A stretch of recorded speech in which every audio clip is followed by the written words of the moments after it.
Uma pergunta para você. O que você faria se você pudesse se transformar na melhor versão de você mesmo ou de você mesma? Pois é, essa pergunta é evocada no filme A Substância, um filme intrigante e polêmico de 2024 que lotou os cinemas, levou um Oscar em 2025 e recebeu muitas outras premiações e indicações internacionais, né? O filme conta a história da Elizabeth Sparkle, a personagem brilhantemente protagonizada aí pela Demi Moore no papel de uma celebridade que estava entrando em decadência ao chegar ali na casa dos 50, 50 e poucos anos de idade, né? E, com isso, a obra acaba abordando importantes questões muito atuais que vão aí do culto à celebridade no nosso tempo, até o tema da mulher enquanto objeto de consumo. E isso passando também pelo etarismo, é claro, e esse desprezo pelo idoso, talvez até mais visível nos grandes centros urbanos, né, no Brasil e no mundo, né? Para mim, A Substância é o melhor filme dos que eu pude assistir, da diretora francesa Coralie Fargeat.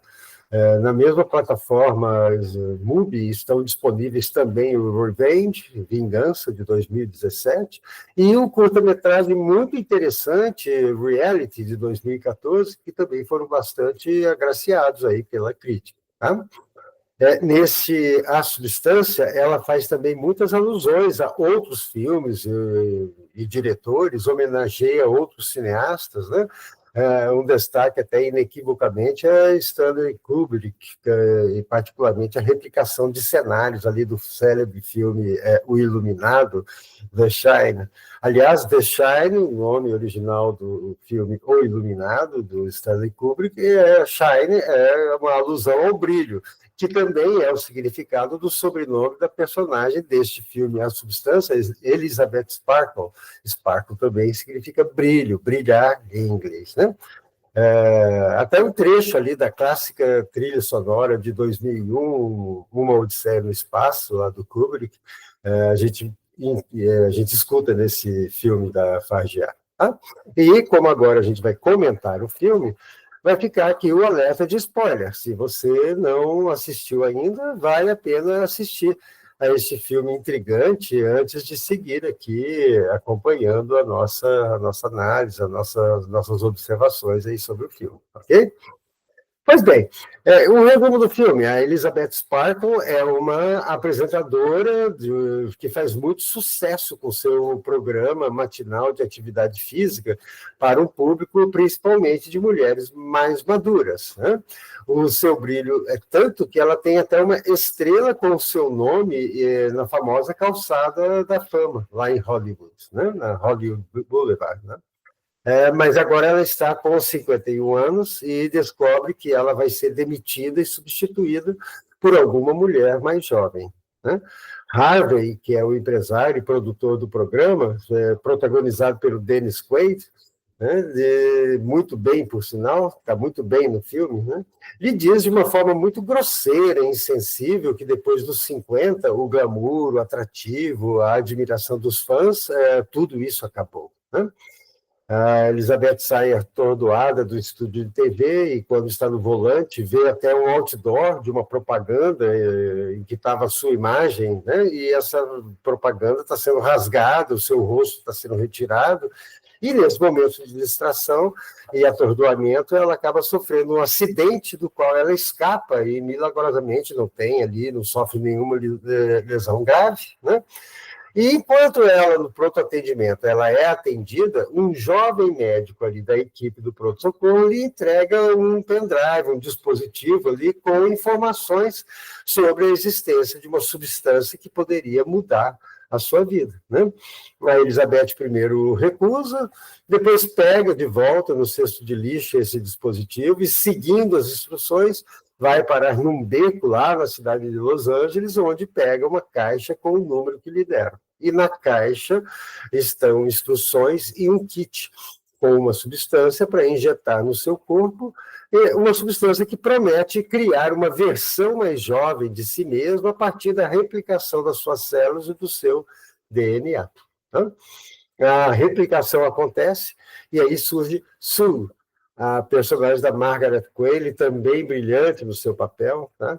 Que nasce saindo ali das costas da Elizabeth, uma analogia ali à história bíblica, né, de Eva, que teria saído, né, de uma costela de Adão. Tá? A Sue é bela como Elizabeth, mas nos seus 20 e poucos anos ela é bem mais jovem, e Elizabeth poderá então agora viver em seu novo corpo jovem de mulher. Só que tem uma regra, né, que não poderia ser desobedecida. O balanço entre elas exige que cada uma viva somente uma semana, enquanto a outra fica como que hibernando. Né? Várias vezes no filme, inclusive, se repete a advertência assim, lembre-se, vocês são uma só. Tá?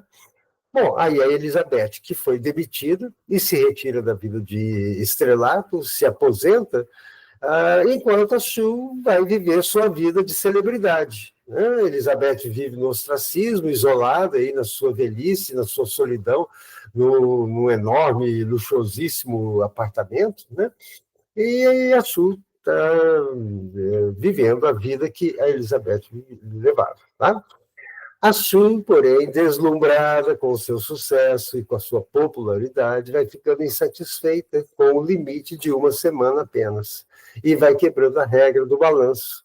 Vai ficando mais tempo e isso não adianta. A Sue vai ficando cada vez mais insaciável e transgressiva em relação ao balanço de 7 dias.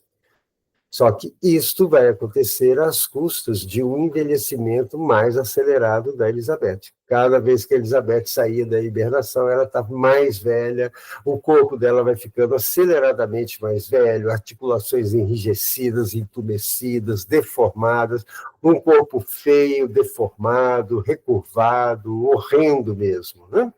Ou seja, a juventude e a beleza da Sue se mantendo às custas do tempo de vida aí da Elizabeth. E dessa forma, o filme vai caminhando para um final cada vez mais sinistro. Né? A Elizabeth decide interromper o processo e aplica em Sue uma injeção que lhe é fornecida para parar tudo. E aí ela se arrepende, tenta reverter a interrupção e a Sue acaba despertando. É a primeira vez ali que as duas versões se encontram e se confrontam. A Sue querendo eliminar a Elizabeth, Elizabeth querendo eliminar a Sue, e ambas, né, esquecendo-se da advertência de que elas eram uma só. No final, Sue, mais jovem, furiosa e inconformada, espanca Elizabeth até a morte. Só que aí ela mesma, a Sue, também começa a se decompor, a perder dentes, a se deformar.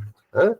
O aviso era que ela e a Elizabeth eram uma só, mas agora a Elizabeth estava morta, e aí a Sue procura desesperada os restos que haviam sobrado da substância para fazer um clone de si mesma. Né? Só que o resultado é ainda mais horrendo. O ser que surge agora das costas da Sue é uma criatura teratológica, uma aberração disforme, com um rosto grotesco na frente, a cara da Elizabeth aprisionada, desesperada, agonizante ali nas costas, né? É o que a legenda vai chamar, então, apresentar como sendo o monstro Elisa Sue. Né? O tão anunciado, né? Final do filme, onde seria uma noite de glamour, né? Um grande show ali de Réveillon, na verdade vai se encaminhando aí o filme para o seu final como de uma forma cada vez mais monstruosa, grotesca, caricatural, faz até uma alusão ao horror, né? Mas fica aí bem entre o horror e a própria comédia mesmo, né? O tal show de Réveillon, com a estrela Sue, acaba se transformando num banho de sangue, depois que alguém na plateia agora grita monstro, né? É um monstro, e ataca a Elisa Sue. Né? e o que resta do monstro vai deixando o lugar se arrastando aí como uma criatura gosmenta, informe, disforme, a se arrastar pelas ruas, vai se decompondo até chegar na mesma calçada da fama, lá em Hollywood, aonde ela para sobre a mesma estrela da Elizabeth Sparkle do início do filme, olha para cima e em seguida se liquefaz, como que assim evapora, ela desaparece ali, desaparece totalmente, né?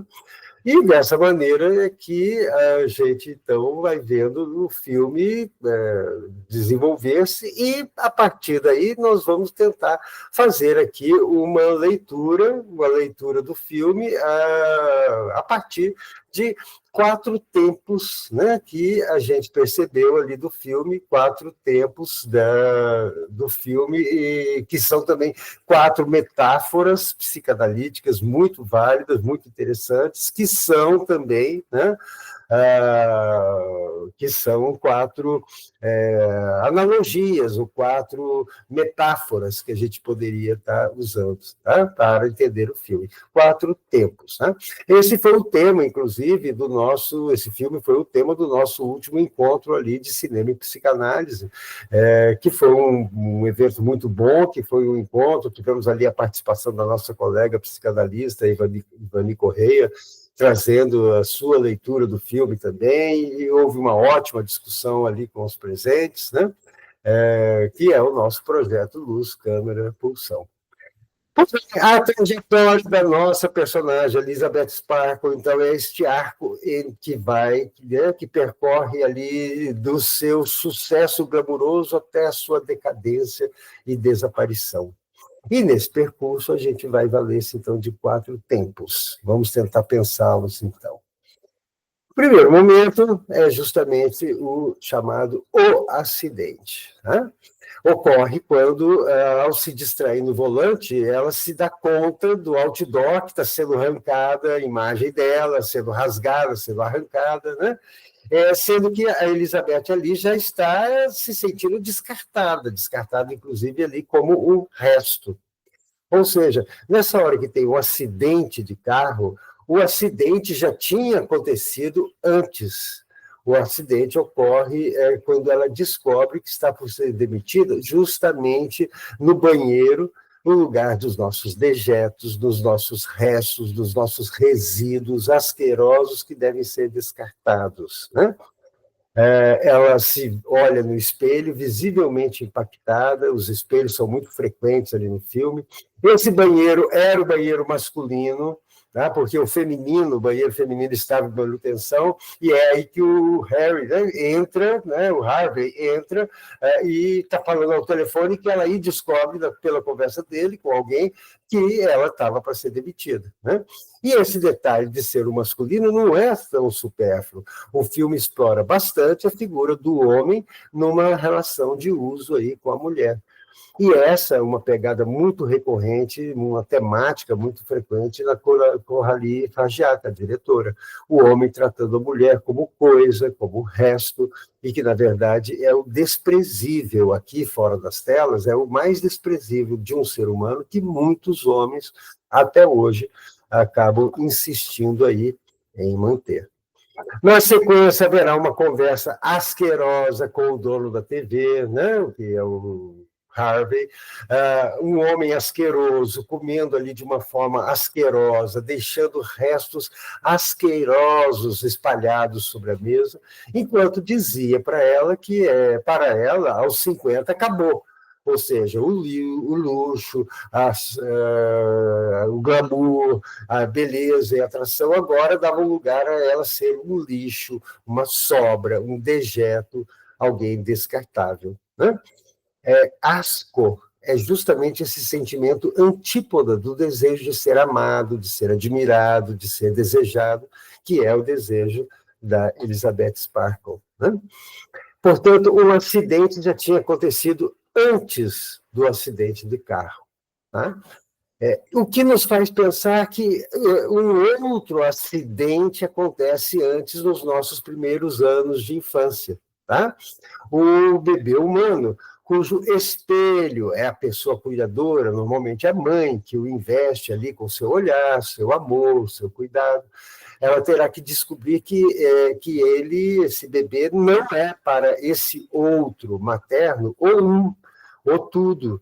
A única coisa que a mãe deseja, né? Ele vai ter que descobrir que ele não é essa imagem ilusória de ser o único que pode suprir o que falta a essa mãe.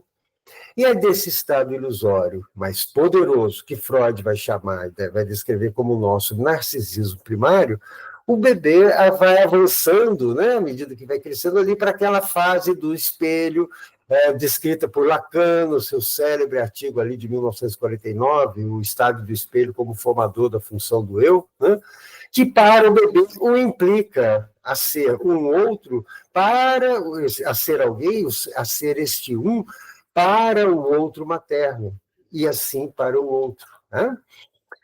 Só que este espelho vai sendo estilhaçado quando, por exemplo, a mãe frustra a ilusão do bebê.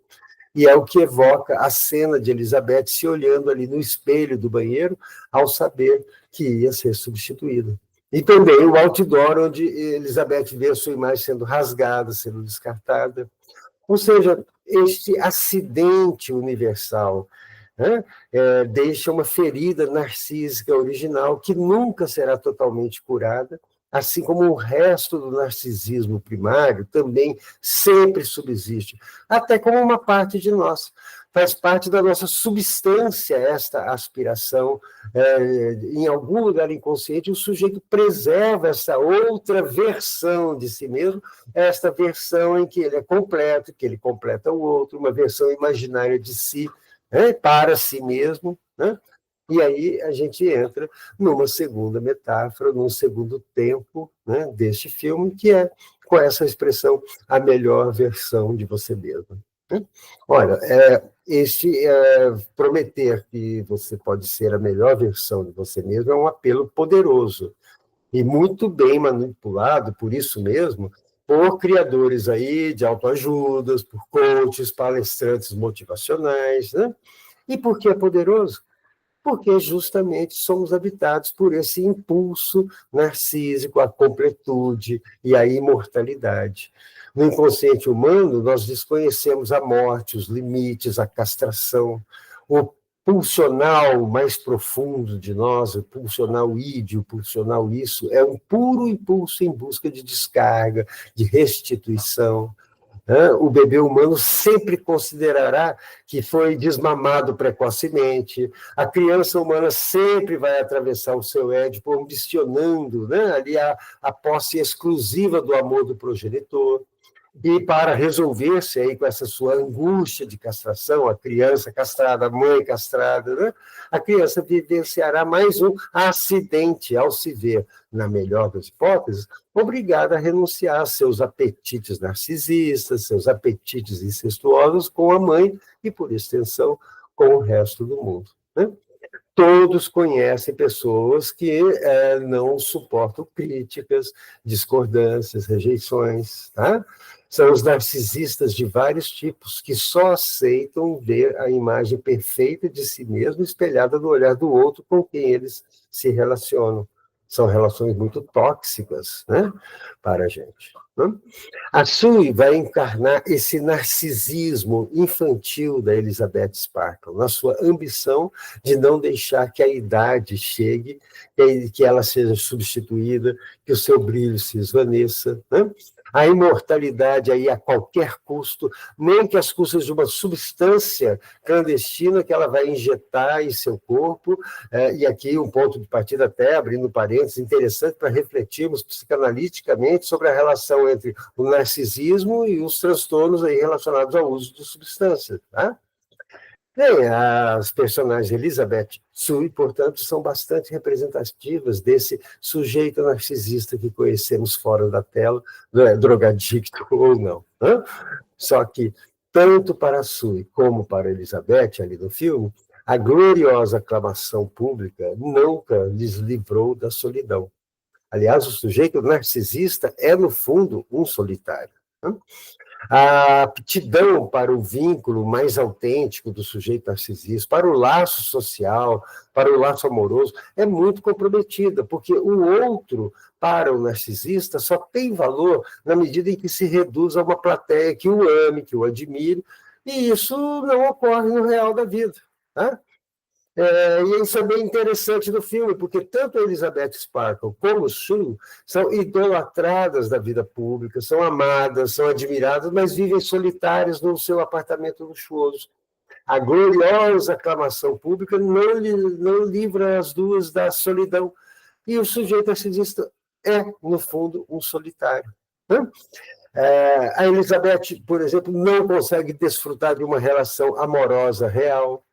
Ela recusa o interesse do antigo colega do colégio, mas depois não consegue ir ao encontro que ela mesma se propôs a encontrar com ele. A Sue desfruta de sexo, mas não de amor. Ela verá que o rapaz com quem ela ficou e fez sexo é o mesmo que em outro momento irá desprezá-la quando for a vez de Elizabeth estar ativa. Né?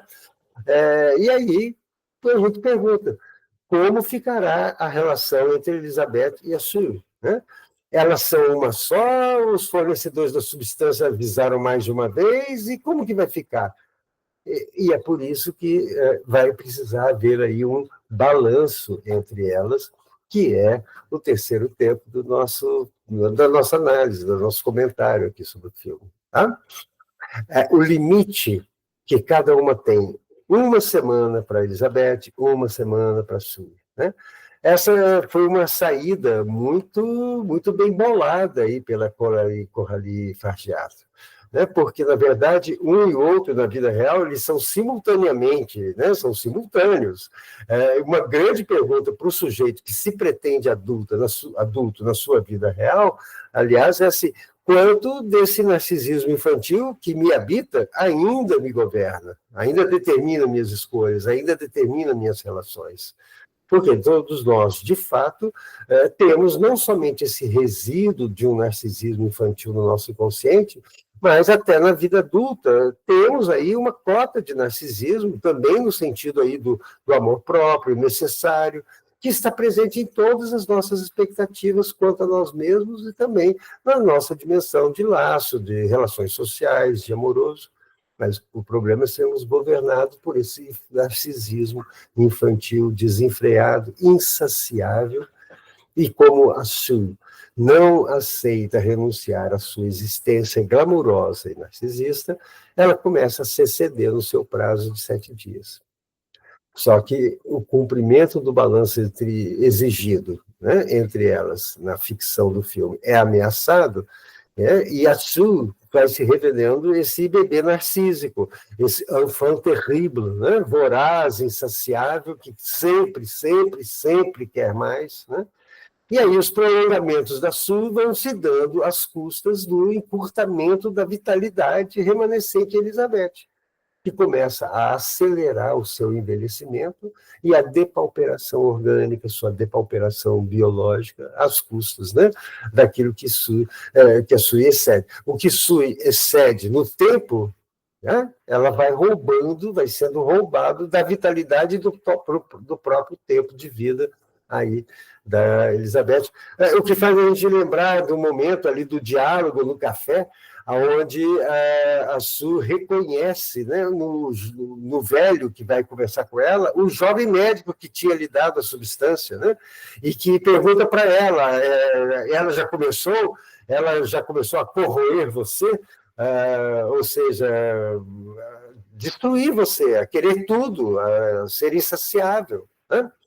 E, de fato, a clínica psicanalítica nos mostra isso diariamente. Né? Quanto mais concessões se faz ao narcisismo, mais voraz ele se torna. Né? Esse eu ideal, narcísico, glorioso, onipotente, sem falhas, vai devorando o eu real possível, porque ele é atravessado pela castração, porque a vida real traz os seus limites reais e os nossos limites do nosso corpo sempre são mais estreitos do que os limites do nosso desejo. E é por isso que, para Elizabeth Sue, é inútil a advertência, remember, you are one. Tá? Primeiro é o dedo da Elizabeth, né, que vai ficando velho, depois ela própria toda, né? Esse tema do excesso, da Sui se excedendo no filme, proporciona uma metáfora também interessante do real, do corpo e do tempo, porque os excessos da nossa juventude consomem reservas de vitalidade e saúde na maturidade, né? Não deixa de ser simbólico essas cenas aí que a Elizabeth, compensando o que lhe está sendo tirado, com uma devassidão de comilança sem limites, uma voracidade, né? Pela comida, ela tinha ganho um livro de receitas, né? E deixa a Sui enfurecida quando é a vez de a Sui sair da hibernação e ver os restos ali da orgia alimentar que a Elizabeth, ou seja, ela mesma, aprontou enquanto a Sui hibernava, né?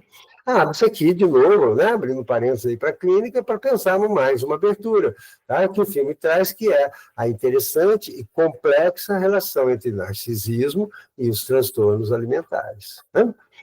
Pois bem, Sui vai se tornando uma presença ameaçadora e sinistra ali para Elizabeth, né?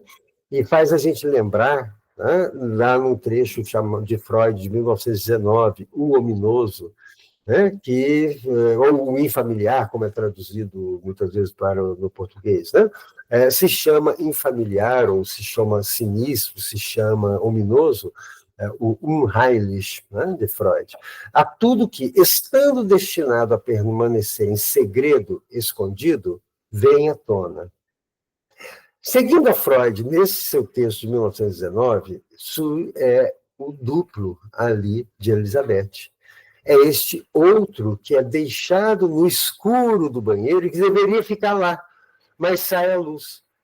Procede desses tempos primitivos, narcisistas da história do indivíduo, da história, aí, se a gente for pensar não na ontogênese, na história de vida do sujeito, mas na história de vida da humanidade, também da filogênese, é a origem, né, psicanaliticamente falando, da ideia da concepção de uma alma imortal, que é uma forma de acreditarmos na imortalidade, né? É uma forma de vermos um asseguramento, né, de uma imortalidade, de um desmentido aí, do real da morte, né? Freud diz que, veja que interessante, esse recurso de duplicação para defender-se do aniquilamento, essas representações nasceram sobre o terreno do irrestrito amor por si mesmo, o narcisismo primário que governa a vida anímica, tanto da criança como do homem primitivo, lá atrás, nos primórdios da humanidade, né? Com a superação dessa fase, se inverte o sinal do duplo, tá? O que era o seguro de sobrevivência passa a ser o ominoso anunciador da morte. Ou seja, trazendo para o filme, Sue, o duplo de Elizabeth, a princípio deveria ser o seguro de sobrevivência dos anos de juventude, de glória da Elizabeth Sparkle.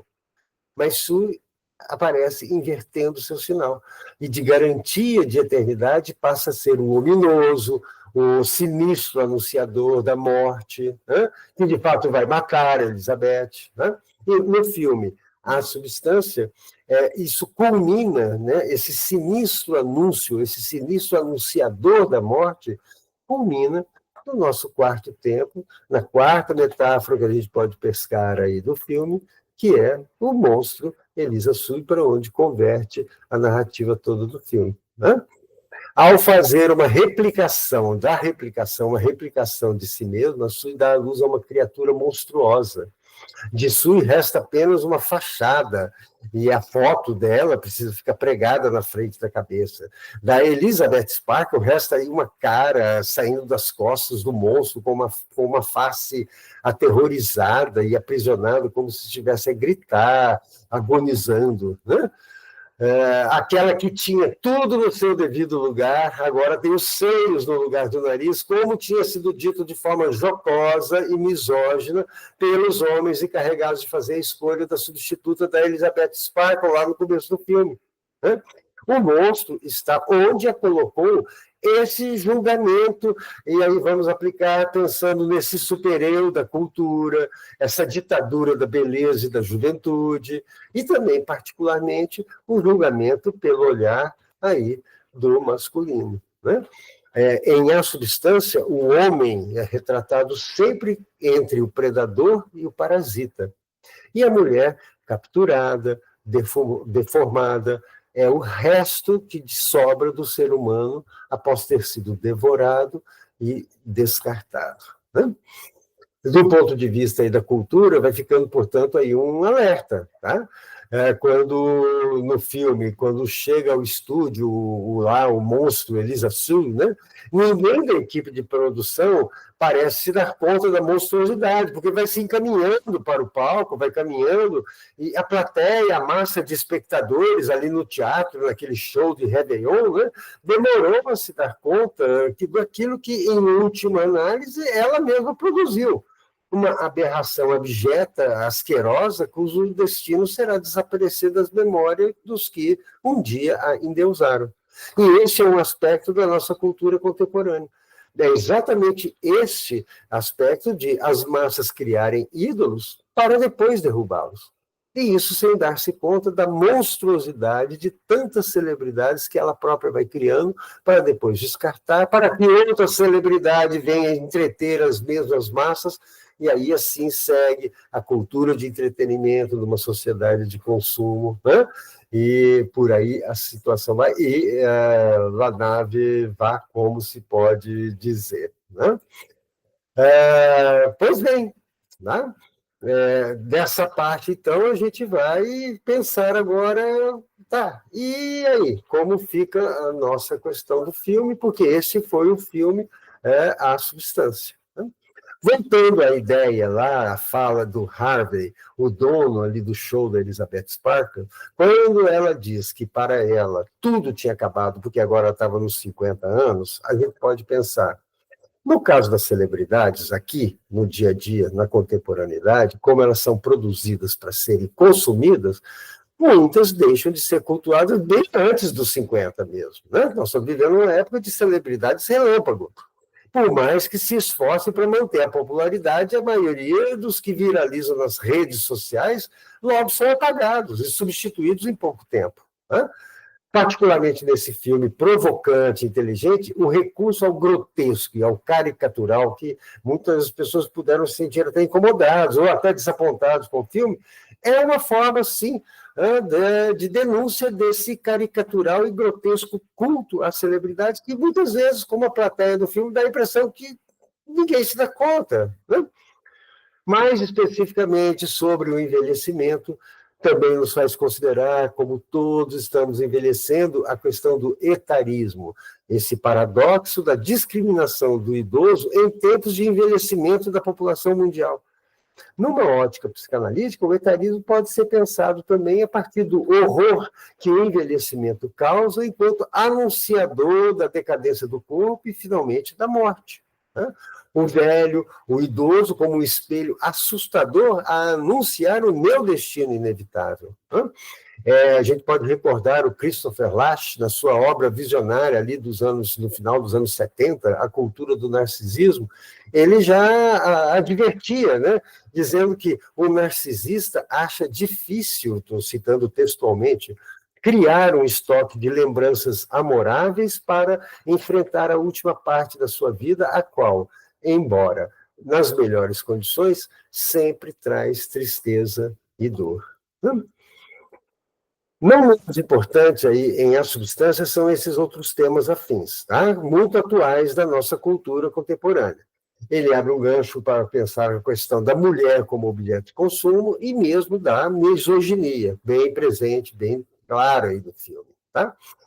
Além desse fomento mercantilista do culto à celebridade, desse tema fundamental que é o machismo tóxico, misógino, que de fato ainda está aí para quem quiser enxergar, particularmente me chama a atenção que uma das qualidades desse filme, na minha opinião, é que ele não se reduz a essa perspectiva apenas da mulher como vítima, mas também considerando a mulher como sujeito que é das suas escolhas e investimentos. Tá? A personalidade de Elizabeth Sparkle é descrita, é mostrada como retratada como tantas mulheres e homens também, tá? Que estão aí o nosso dia a dia é capturado por um narcisismo escravizante, infantilizado, por essa estética de Instagram, de redes sociais, onde acreditamos que só poderíamos ser felizes se vivemos numa terra do mundo nunca virtual, na qual nunca envelhecemos, nunca adoecemos, nunca morremos, né? A Elizabeth, no filme, foi um sujeito de sua escolha. E o indivíduo, como sujeito de sua escolha e investimentos, é a essência da própria ética psicanalítica e também da sua mais legítima potência clínica, né? Eu penso que homens, e especialmente mulheres, poderiam lucrar bastante ao refletir sobre essas questões levantadas no filme, e, particularmente, os psicanalistas deveriam pensar muito, porque a gente tem visto muita ênfase sendo colocado neste papel do social, nessa crítica importante, indispensável do social, quem sabe com um certo descuido da questão de dentro para fora, do individual, da responsabilidade e do fato do sujeito ser o sujeito de sua vida, né? Enquanto, finalmente, né, finalizando aí a nossa fala, quanto à pergunta inicial proposta ali pelo filme, você já sonhou com a melhor versão de você mesmo, de você mesma? Como que a gente poderia abordá-la? Como que a gente poderia nos aproximar? De um ponto de vista da psicanálise, eu arriscaria dizer que nós poderíamos pensar que a melhor versão de você mesmo já começa por você ser capaz de ter uma versão em que você entende que muitos daqueles ideais que você não cumpriu, seja a beleza, a juventude, a riqueza material, são ideais inatingíveis, justamente porque não existe essa versão perfeita, sem falhas, sem buracos, que o nosso narcisismo infantil quer atingir sempre, insaciavelmente. E na clínica, quanto sofrimento a gente vê, não somente por aquilo que falta ao sujeito, mas aquilo que o sujeito faz daquilo que lhe falta, ou acha que lhe falta. Boa noite, é isso. Tá? 4 tempos, 4 metáforas, 4 conceitos para pensarmos aí na psicanálise. A Substância, da Coralie Fargeat, um filme inteligente, provocativo, polêmico, que vale a pena assistir e reassistir. Tá? Até a próxima. Em breve, mais um Luz, Câmera, Pulsão, encontro de cinema e psicanálise.